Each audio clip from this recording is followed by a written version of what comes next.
Hello, everybody. Hi, Welcome to SoulSpace Podcast number 135. welcome. And guess what? It's February. It's February. It's all about the love. It is. It's the perfect month to talk about love. Yeah. And so that's going to be our theme this month. And so we'll talk about different aspects of that and what that means for your life and give you tools and wonderful things to go along with it, like we always do. Yeah. And today's a really fun topic. Yeah. And it's probably the most important one. I think so. To love others, you have to love yourself first, right? Yes. So our topic today is you are the most important relationship. So having a relationship with yourself and knowing what you want, how to love yourself, how to be kind to yourself. That's really where you need to start always. And sometimes we don't know that to begin with. Right. You know? But think about this, the relationship with yourself is your longest standing relationship. It's the only relationship that will last from the day you're born till the day you pass. Yeah. And so wouldn't that be an important relationship to develop? Right. You think? Yeah. Put some time into. Yeah. And yeah, wherever you are, wherever you go, there you are. So, you know, a lot of times when things are never working out for you, if you feel like you're always a victim of that, of terrible things or whatever, you might be the common denominator. So, right. And think Yeah. about this when we think about law of attraction, which, we talk about quite often. yeah, What is the highest vibrational space that you can be in? right. The Love. space of love. So Yeah. on the emotional scale, love is the highest vibration. Yeah. And when you feel love within yourself, love for yourself, love for others, you are in that highest vibration, which brings all of those high vibrations into your physical space. Right. And you know, when love is the most important thing for yourself and to love others, but mostly for yourself, you it's easier to love others. It's easier to let others love you. Yes. So a lot of times what the barrier is people having that fully loving relationship that they so desire in any, whether it's a romantic love or a friendship love or what have you, any of those type of relationships, you need to be able to love yourself first, because that barrier for you to allow that love in is that you don't love yourself first. You don't think that you deserve it. Yeah. And you do. Yeah. And you deserve your own everybody love. deserves love. Yeah. From themselves and from others. Exactly. Yeah. Yeah.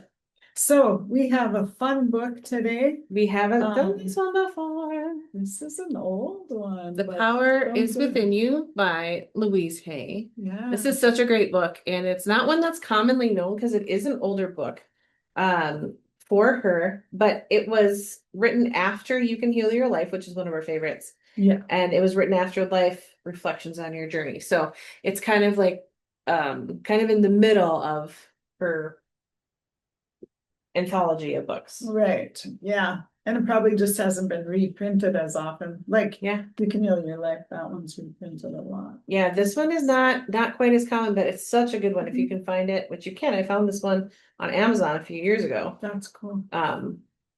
It's so good. It is so good. Love it. So if you do, by some happy happenstance, have this book, we are going to start in part 3, which is entitled Loving Yourself. Of course. And so if you're looking at page numbers, it'd be on page 93. Can you remember the last time you were in love? Your heart went, ah. It was such a wonderful feeling. It's the same thing with loving yourself, except that you will never leave. Once you have love for yourself, it's with you for the rest of your life. So you want to make it the best relationship you can have. Amen to that. How to love yourself is chapter 8. When you forgive and let go, not only does a huge weight drop off of your shoulders, but the doorway to your own self-love opens. For many of you who have been working on loving yourselves, and for those of you who are just beginning, I am going to explore some ways to help you learn how to love yourselves. I call it my 10 steps, and I have sent thousands of people this list over the years. Loving yourself is a wonderful adventure. It's like learning to fly. Imagine if we all had the power to fly at will. How exciting it would be. Let's begin to love ourselves now. Many of us seem to suffer from a lack of self-esteem at one level or another. It is very difficult for us to love ourselves because we have all these so-called faults inside us that we feel make it impossible to love ourselves exactly as we are. We usually make loving ourselves conditional. And then, when we are involved in relationships, we make loving the other person conditional also. We've all heard that we really can't love someone else until we love ourselves. So now that we have seen the barriers we have set up for ourselves, how do we catapult to the next step? 10 ways to love yourself. Number 1, probably the most important key is to stop criticizing yourself. Yes. That's huge. Yes. Yeah. Yes. And yes. Yeah. Yeah, that inner critic can be a little hard to deal with sometimes. And, you know, if you can remember, you can tell it to be quiet. Yes. And you know, one of the things that I like to tell people is, okay, so I just heard what you said about yourself and all of these things that are your faults or different things that you said you can't because blah, blah, blah. Right. If you were talking to your best friend, would you say that to them? Mhm. Everybody says no. Yeah. Every single Yeah. time without fail, they say, no, I wouldn't. Yeah. Okay. Well, if you are your best friend for life, Mhm. why would you speak to yourself that way? Yeah. Yeah, it's something to always remember when you catch yourself doing it, you know. You can switch that up. You can pivot. You can pivot. Imagine that. You can pivot into something better, something Right. that feels better. Yeah. And think about this, when you criticize yourself and you think those negative thoughts about yourself, how do you feel? Right. You don't You feel don't good. feel good. And so if you don't feel good when you think those thoughts, that's your soul telling you, that's not my truth. That's not what I know about you. And I know you better than you know yourself right now. So listen to that, feel that. If you feel badly when you think those thoughts about yourself, your soul is saying, but that's not our truth though. Mhm. We don't believe that about ourselves. We don't believe that about you.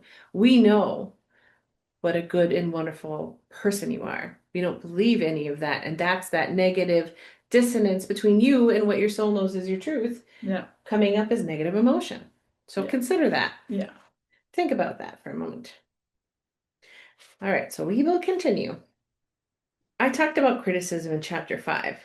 If we tell ourselves that we are okay, no matter what is going on, we can make changes in our lives easily. I almost said daily, which is also We true. can do that too. Yeah.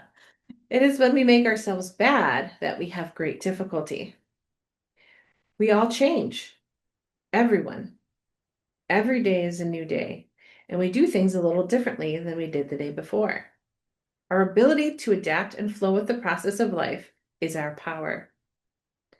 Those who have come from dysfunctional homes often have become super responsible and have gotten in the habit of judging themselves unmercifully. They have grown up amidst tension and anxiety. The message they get as children of dysfunctional homes is, there must be something wrong with me. Think for a moment about the words you use when scolding yourself. Some of the phrases people tell me are stupid or bad boy, bad girl, useless, careless, dumb, ugly, worthless, sloppy, dirty, etc. Are these some of the same words you use now when describing yourself? There is tremendous need to build self-worth and value in ourselves because when we feel not good enough, we find ways to keep ourselves miserable. We create illness or pain in our bodies. We procrastinate about things that would benefit us. We mistreat our bodies with food, alcohol, and drugs. We are all insecure in some ways because we are human. Let us learn not to pretend that we are perfect. Having to be perfect only puts immense pressure on ourselves, and it prevents us from looking at areas of our lives that need healing. Instead, we could discover our creative distinctions, our individualities, and appreciate ourselves for the qualities that set us apart from others. Each one of us has a unique role to play on this earth, and when we are critical of ourselves, we obscure it. I love that. A lot of times when you start to do that, and everyone does it sometime or other, Yes. Usually you're thinking that other people have these perfect lives when they don't. Nobody is perfect. No one has the perfect happy marriage or the perfect happy family or the perfect happy job all the time, 24/7. Right. And perfect is a matter of perspective too. Right. There is no Yeah. actual perfection in any of that because we Right. all are unique and we're living our lives in our own unique way from our own unique perspective. Yeah. Yeah. And if it was all perfect, what a boring life we'd have. It would be Really? quite boring. We No would, surprises. yeah, we would not have the surprises and the lessons that we learn from messing up once in a while or whatever it is, so I love that she talked about that Yeah. at the end. We're just doing the best we can with what we have at the time. Yeah. And one of my favorite things about this is saying to appreciate ourselves for our own individual qualities. And the things that we like about ourselves. And that's something that I kind of want people to do today. Yeah. So if you guys are willing to do a little exercise on your own, I want you to write down 5 to 10 things that you like about yourself or that are unique about you that you can appreciate within yourself and say, I appreciate blank about me, or I appreciate that I blank, or I appreciate that I am this way or whatever. Yeah. Do that because that will help you get on a roll of appreciating yourself, which is right next to love on the emotional scale. Right. So it kind of moves you in that direction. Yeah, yeah, it's so cool. And we've talked about a rampage of appreciation. You could do it on just you, the things that you like about yourself. And it would feel so good because you begin to feel that love and appreciation for yourself. And you should. Yeah, you should. You should. Yeah. If you want other people to reflect that back to you in your life, you need to feel it first, right? Yeah. Law of attraction. Yeah. So let's feel it today. Stuff. Yeah. I'm going to do that later. I feel really excited about it, actually. Yeah. Okay, so number 2 is we must also stop scaring ourselves. Many of us terrorize ourselves with frightful thoughts and make situations worse than they are. We take a small problem and make it into a big monster. It's a terrible way to live, always expecting the worst out of life. How many of you go to bed at night creating the worst possible scenario of a problem? That is like a little child who imagines monsters under the bed and then gets terrified. It's no wonder you can't sleep. As a child, you needed your parent to come and soothe you. Now, as an adult, you know you have the ability to soothe yourself. People who are ill do this a lot. Often they visualize the worst or they are immediately planning their funerals. They give their power to the media and see themselves as statistics. You may also do this in relationships. Someone doesn't call and you immediately decide that you are totally unlovable and you'll never have another relationship again. You feel abandoned and rejected. You do the same thing with your job. Someone makes a remark at work and you begin to think you're going to be fired. You build your paralyzing thoughts in your mind. Remember, these frightening thoughts are negative affirmations. If you find yourself habitually reviewing a negative thought or situation in your mind, find an image of something you'd really like to replace it with. It could be a beautiful view or a sunset, flowers, a sport, or anything you love. Use that image as your switch to image every time you find that you are scaring yourself. Say to yourself, no, I do not, I'm not going to think about that anymore. I'm going to think about sunsets or roses or Paris or yachts or waterfalls. Whatever your image is. If you keep doing this, you will eventually break the habit. Again, it takes practice. I like that. I love it. Yeah, that's a really good one. And it doesn't have to have anything to do with what you're thinking about. Totally different. In fact, it's probably better if it's something that's totally different because you have no pressure on that right now. Yeah, yeah, I like that a lot. Okay, so love it. But Sure. Number 3. Another way is to be gentle and kind and patient with yourself. Again, you are your long life best friend. Right. Orrin Arnold humorously wrote, "Dear God, I pray for patience, and I want it right now." Patience is a very powerful tool. That's funny. My mom used to always say, "This too shall pass." And then when she did pass away, one of my good friends gave me a little plaque that says, "This too shall pass, but now would be good." So yeah, I love that. That's pretty good. Most of us suffer from the expectation of immediate gratification. Oh, especially nowadays. Yeah, yeah. We must have it now. We don't have the patience to wait for anything. We get irritable if we have to wait in lines or are stuck in traffic. We want all the answers and all the goodies right now. Too often, we make other people's lives miserable by our own impatience. Impatience is a resistance to learning. We want the answers without learning the lesson or doing the steps that are necessary. Think of your mind as if it were a garden. To begin with, a garden is a patch of dirt. You may have a lot of brambles or self-hatred and rocks of despair, anger, and worry. An old tree called fear needs pruning. Once you get some of these things out of the way and the soil is in good shape, you add some seeds or little plants of joy and prosperity. The sun shines down on it, and you water it and give it nutrients and loving attention. At first, not much seems to be happening. But if you don't stop, you keep taking care of your garden. If you are patient, the garden will grow and blossom. The same with your mind. You select the thoughts that will be nurtured, and with patience, they grow and contribute to creating the garden of experiences you want.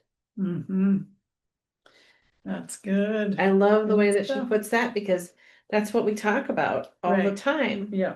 But it illustrates it in a way that you can think of it as an image in your mind, as my mind and my thoughts are a garden. Yeah. I'm either nurturing the right thoughts or the wrong thoughts. Yeah.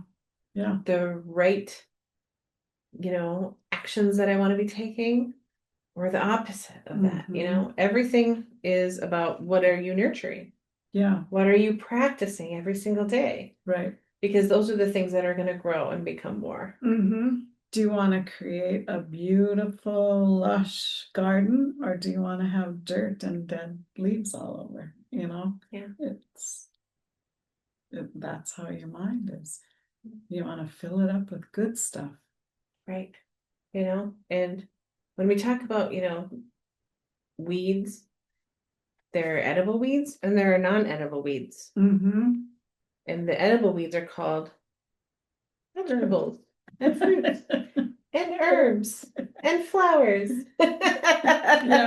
Yeah. And it's much different than poison ivy and brambles and the little sticker thingies that you walk past and they're all over your clothes and you can't get the little hooks out of cockaburs. You can't get them out of anything because I have those around my house and they drive me bonkers. That's what I think about. So it's like, what are you nurturing? And your thoughts are the same. Yeah.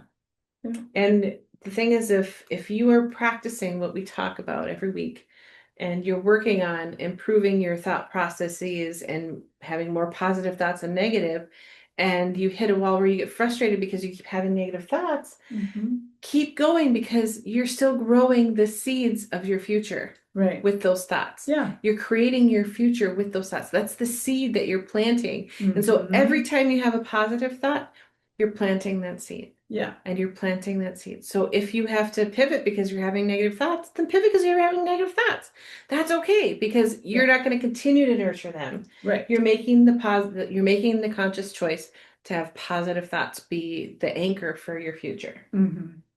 Yeah, and we all have to start somewhere. It's not an overnight miracle No, of change, it's you not. know, it's gradual and pretty soon you'll notice more and more and catch yourself faster and faster when those negative thoughts come to mind. Your goal is You'll to switch get them. better, Yeah, not to be perfect. perfect. Right. 'Cause that ain't happening. That is not an attainable goal. No, it's not at all. No, It's coming not. from two perfectionists, Right. it is not an Right. attainable goal. Yeah. Yeah. Yeah. Even though sometimes we still want to do it. Mhm. It's still an impulse. Right. That's one of the things I'm working on. Yeah. Yeah. Funny. Okay, we all make mistakes. It's okay to make mistakes while you're learning. As I said, so many of you are cursed with perfectionism. You won't give yourself a chance to really learn anything new because you don't do it perfectly in the first 3 minutes. You assume you are not good enough. And I learned that on a whole new level when I started painting more. It was hard. Like, I am a perfectionist. I've been a graphics designer, most of my life. And that it is fun with perfectionism. You got to get it perfect to run on a press or, the old ways of doing things. But to try and do abstract painting when you're a perfectionist, wow, that was a change. Got goosebumps. That was and it still is hard for me, but I'm learning to loosen up and let go and just paint. Yeah, like the first time we ever did intuitive painting, that was really, really hard for me. But once I did it and I kind of broke free of that, it helped me in all the ways in my life, realizing, okay, it doesn't have to be perfect. I just have to do it. I just have to try. I just have to learn. I just have to become better. It doesn't have to be perfect right off the bat. And it took me a while because I do, especially when it comes to art and things, I want it to be perfect. Yeah. And it never is. No. And so and it's not supposed to. Yeah, so when I embraced the imperfection and just went with it and allowed it to become what it was going to become, that's when things really are so much better. Right. Yeah. Like, it's so great. Like, the last one I did was so great. They're like, how did you create that? I'm like, I don't know. I just went with it. Yeah, you just I did with how it went. Yeah. Yeah. Yeah, It's so cool. It's amazing when you begin to let go of the need to be perfect and allow yourself to just be you. Yeah. Yeah. That's a good rule. Anything you are going to learn takes time. When you first begin doing something, it usually doesn't feel right. To show you what I mean, take a moment right now and clasp your hands together. There's no right or wrong way to do this. Clasp your hands and notice which thumb is on the top. My left one's on the top. Mine's on the top too. I lost my place. There's no wrong or right way. Clasp your hands and notice that which thumb is on top. Now open your hands and then clasp your hands again, and with the other thumb on top. It probably feels strange. It does feel a little weird. It does feel weird. It feels like it's wrong. Like I can do it, but it feels different. Yeah. Because it's not my automatic way of doing it. Yeah. It feels like you have an extra thumb there or something. Yeah, it feels like the positioning is weird. Yeah. So it probably feels strange, odd, maybe even wrong. Clasp them again the first way, then the second, then the first, then the second. And hold it. Now, how does it feel? Not quite so odd, hopefully. Well, yeah, I mean, that's the weird thing about it. Is it like when you do it a few times, like it feels okay. Like, yeah. Who would think? Louise Hay, I love you. Thought. Yeah. So not so bad. You're getting used to it. Maybe you can even learn to do it both ways. It's the same when you're doing something a new way. It may feel different. We may immediately judge it, yet with a little bit of practice, it can become normal and natural. We're not going to love ourselves totally in one day, but we can love ourselves a little bit more every day. I like that. Each day we give ourselves a little bit more love, and in 2 or 3 months, we'll have come so much further in loving ourselves. So mistakes are your stepping stones. They are valuable because they are your teachers. Don't punish yourself for making a mistake. If you are willing to learn and grow from the mistake, then it serves as a step toward fulfillment in your life. Some of us have been working on ourselves for a very long time and wonder why we still have issues that come up for us. We need to keep reinforcing what we know, not resisting by throwing our hands up in the air and saying, "What's the use?" As we learn new ways, we need to be gentle and kind to ourselves. Remember the garden above? When the negative weeds grow, pluck them out as quickly as you can. I like that. Yeah, it does get easier and easier, and we're in a work of progress our whole life. So don't think there's a time when you're gonna all of a sudden be perfect. Yeah. Because it doesn't happen, you Right. know. We're all changing and growing constantly, and that's okay. That's life. That's what life's supposed to be. Yeah, it kind of came to mind when you were saying that. So there was somebody who asked me once, well, don't you want to have your life sorted by 40? And this was a couple years ago. And I go, my response to that person was, who do you know that has their life sorted by the age of 40? And I laughed because I was like, how can you have everything sorted by that time? It's like you're constantly learning and growing and becoming a new person Right. all the time, every Yeah. day.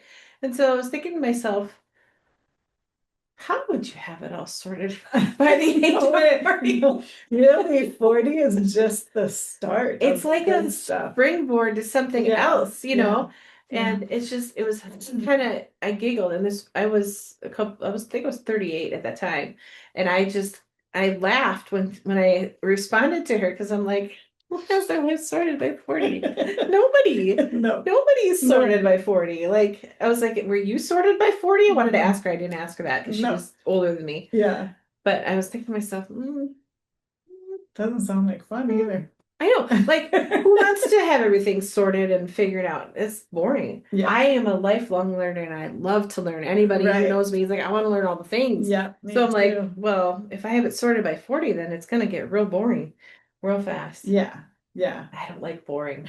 No, either. Fun. Okay. I get sidetracked so easily. That's okay. We must learn to be kind to our minds. Let's not hate ourselves for having negative thoughts. I agree, Louise. Thank you. We can think of our thoughts as building us up rather than beating us up. We don't have to blame ourselves for negative experiences. We can learn from these experiences. Being kind to ourselves means we stop all blame, all guilt, all punishment, and all pain. Relaxation can help us as well. Relaxation is absolutely essential for tapping into the power within, because if you are tense and frightened, you shut off your energy. It only takes a few minutes a day to allow the body and the mind to let go and relax. At any moment, you can take a few deep breaths, close your eyes, and release whatever tension you're carrying. As you exhale, become centered and say to yourself silently, I love you, all is well. You will notice how much calmer you feel. You are building messages that say you don't have to go through life tense and frightened all of the time. So true. Yeah. She said it the best there. I don't even know what Yeah. else you could add to that. No. One of the things that I do is I do this for myself. And I tell myself I love you. I tell my body I love you, my body, and things like that. Because for myself, I want love energy in my energy. I want love energy in my cells. I want my body to know Right. how much I love it. I want to remind myself that I love myself, because we all make mistakes. We all were never perfect throughout our entire lives, because there's no perfect to be had, right? And so it's like, by telling yourself you love yourself, you're training your mind, you're training your subconscious, you're training yourselves, you're training your immune system, all at the same time. And it's such an important thing to do. And nobody has to hear you say it. You just say it to yourself silently in your own mind. Yeah. And you train yourself to begin to say those words to yourself. And it gets easier and easier and easier the more that you think it. Mm-hmm. Yeah. So I'll do this little section here too. Meditate on a daily basis, because that's what she's getting at. It's meditation. And we both are big believers in meditation. And you can do meditation in a variety of ways. And we've talked about that on our podcast. Yeah. I also recommend quieting your mind and listening to your own inner wisdom. What? Listening to your inner wisdom? Imagine that. Following your own guidance? Our society has made meditation into something mysterious and difficult to achieve, and yet meditation is one of the oldest and simplest processes there is. All we need to do is get into a relaxed state and repeat silently to ourselves words like love or peace or anything meaningful to us.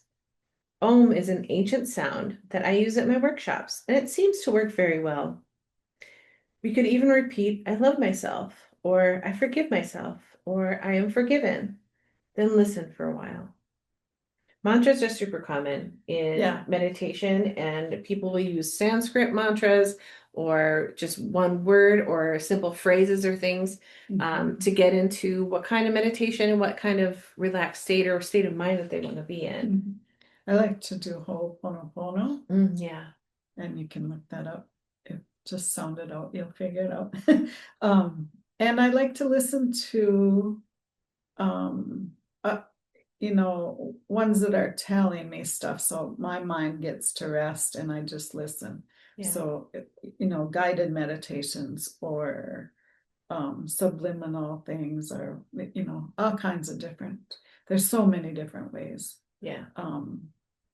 And sometimes I like to just walk in silence outside and listen to the birds and to the wind, and that I got to do that today, because you could actually breathe without it hurting. It was a good day to be outside here.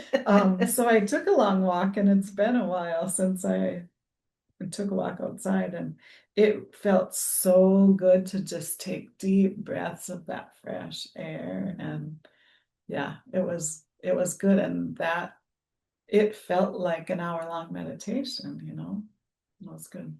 And meditation is about coming into the present moment and being present only in the present moment. And that's really what meditation is about, is bringing yourself back to now. And you can do it washing the dishes or doing anything, folding laundry. It's easy to put it into practice once you start. Right. Absolutely. So many different ways. Some people think that if they meditate, they have to stop their minds from thinking. We really can't stop the mind, but we can slow down our thoughts and let them flow through. Some people sit with a pad and pencil and write down their negative thoughts because they seem to dissipate more easily. If we can get to a state where we are watching our thoughts float by, oh, there's a fear thought and some anger. Now there's a love thought, and now a disaster. There's an abandonment thought, a joy thought, and don't give them importance. We begin to use our tremendous power wisely. You can begin meditation anywhere and allow it to become a habit. Think of meditation as focusing on your higher power. You become connected with yourself and your inner wisdom. You can do it in whatever form you like. Some people go into a kind of meditation where they are jogging or walking. Again, don't make yourself wrong for doing it differently. I love to get on my knees in the garden and dig in the dirt. It's a great meditation for me. That's another one. I do love having my hands in the dirt, planting and pulling weeds, or whatever.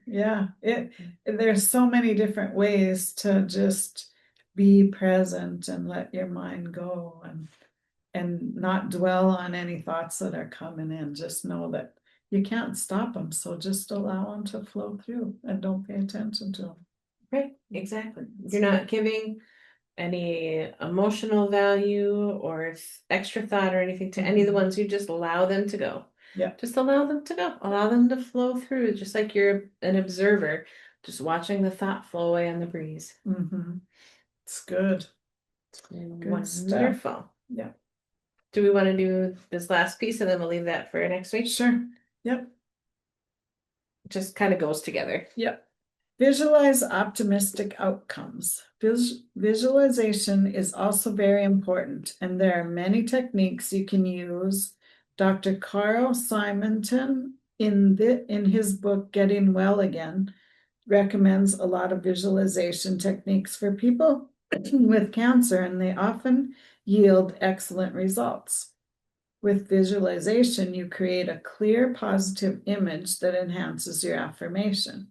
Many of you have written to me about the kinds of visualizations you do along with your affirmations. The important thing to remember about visualizations is that they must be compatible with the kind of person you are. Excuse me, frog. Otherwise, your visualization will not work. For instance, a woman with cancer pictured the good killer cells in her body attacking the cancer and killing it. At the end of the visualization, she doubted whether she had done it correctly and didn't feel that it was working for her. So I asked her, "Are you a killer person?" I personally don't feel good about creating a war in my body. I suggested that she change her visualization to one that was a little more gentle. I think it's better to use images like the sun melting the sick cells, or a magician transforming them with a magic wand. When I had my cancer, I used the visualization of cool, clear water washing the diseased cells out of my body. We need to do visualizations that are not so offensive to us on the subconscious level. Those of us who are those of us who have family or friends who are sick, do them an injustice by continually seeing them sick. Visualize them well. Send them good vibrations. However, remember that getting well is really up to them. And that's a hard one to do. It's a difficult one for people to deal with. Yeah. There are many good audio tapes with guided visualizations and meditations that you can give them to help them through this process if they are open. If not, just send them love. And that's something that's a little bit hard too.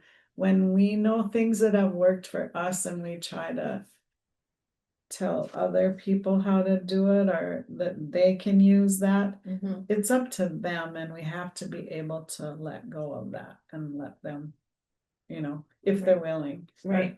So if they're open to it, you can give them the information or the thing that helped you or whatever. And then if they choose to, they can use it. And if they choose to, they cannot. It just depends on what they want to do.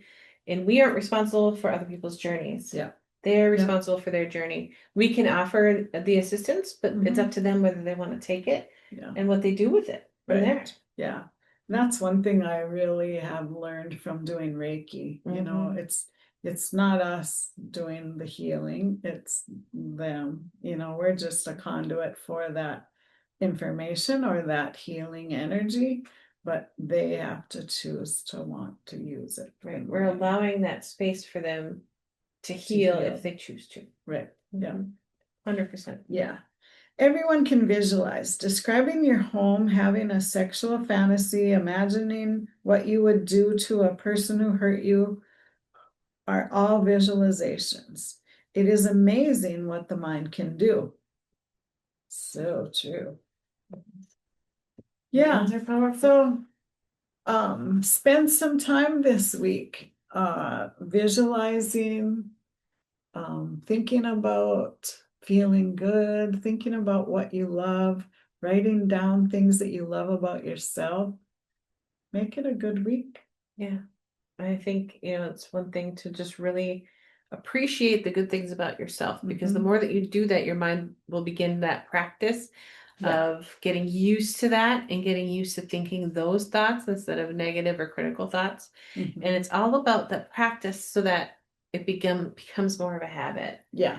And it's also about beginning to allow yourself to feel good feelings about you, because you deserve to feel good about yourself. I mean, you're the one person that's going to be in your life your entire life. Right. So don't you want that to be your most positive and loving relationship? Yeah. It just makes sense. Yeah. Yeah. So talk well about yourself this week. Don't put yourself down. And, well, a lot of people do it jokingly, but that's not good either. You're still You're saying still it. saying the words. The words coming out of your mouth. Right. So try to be nice to yourself this week and Flip the script. yeah. And let's be kind and loving to ourselves. Yes. Yeah. Because we deserve that We do. just as much as everybody else. Yeah. Yep. So, Carissa, where can we find you? Do you have anything cool and fun coming up? Well, yes. Well, if you're looking to find me, you can find me on Facebook at Light of Hope Healing. You can find us collectively on Facebook at Our Soul Space. Yeah. We're also on YouTube at SoulSpace Podcast. Nothing after, nothing before. You'll see our beautiful faces, which is probably where you're seeing us right now, is on YouTube. Yeah. I also have my Square site, which is light-of-hope-healing.square.site. Light of Hope Healing, a bunch of dashes in between .square.site. That's really fun. And then, which you guys are like, how does she say that every week? It's a tongue twister. Right. It is.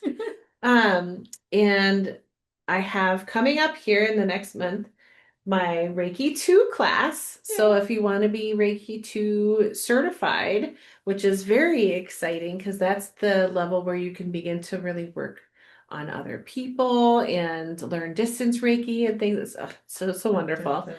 Bomb. It's wonderful. I love it. And opens up so many doors for yourself and for the people that you love and things. So I'll be teaching that coming up in the next month. So if you're on my email list, watch for that email coming through soon. I'm also going to be doing a couple of expos coming up in April. Awesome. So I'm going to be here in Fargo with Souls of Spirit Expos in April. And then I will also be in Bismarck. Cool. Again with Souls of Spirit Expos in April as well. And so I'll give you guys all those dates later as well. Because I can't remember which one is on which date. Yeah. I just saw that yesterday too. Because one is on the 10th of April and one is 2 weeks later. That's funny. That's Saturday. Or maybe that was the. It's like 2 weeks later from that. So it's we'll have that information next week. Yeah, the 10th and the 24th. One is one and one is the other. I don't remember. Yeah. So I'll see you guys at those as well. So I have that coming down the pipeline and always more to come. I also just completed a website for someone because I also build websites. Fun fact, Carissa can build websites, which is why mine is not completed because I'm making them for everybody else. And it's gorgeous. So that was very exciting this week that I completed that. And they love it, which made me extremely happy. Really good. And then we're in talks about doing another website with that person for their church. So I'm excited to see that come down the pipeline as well. Cool. It'll be neat to see that come to fruition because they want something simple that they can update themselves, Yeah. Unlike my craziness that I do. Yeah. So, Tracy, that's good. Where can people find you and what are you up to these days? I am at inspiredsignals.com. I'm also on Facebook and Instagram at Inspired Signals and at Inspired Signals Studio for my art stuff. I am also doing a Reiki class in March, a master class. Nice.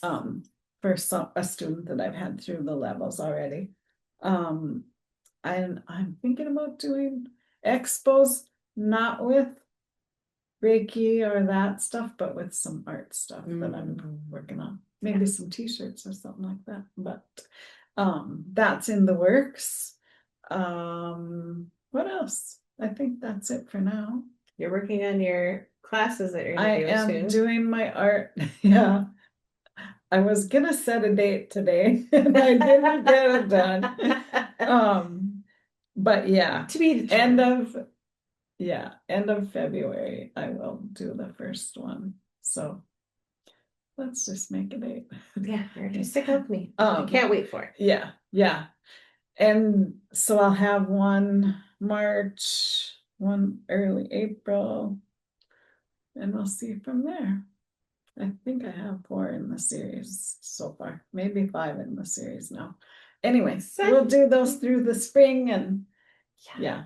If you guys want to learn about letting go of perfectionism and loving yourself, her artistic alchemy classes are so brilliant for that. And like I said, it's made a huge difference for me. Yeah, they're so fun, especially if you have that inner perfectionist. Yeah, that inner critic. It helps you to just bye. Yeah. Yeah. Yeah. And I've learned a lot since the last series, so it'll be fun. I love it. Fun. I love it. Yeah. So that's all. That's us. We will see you next week. Same place.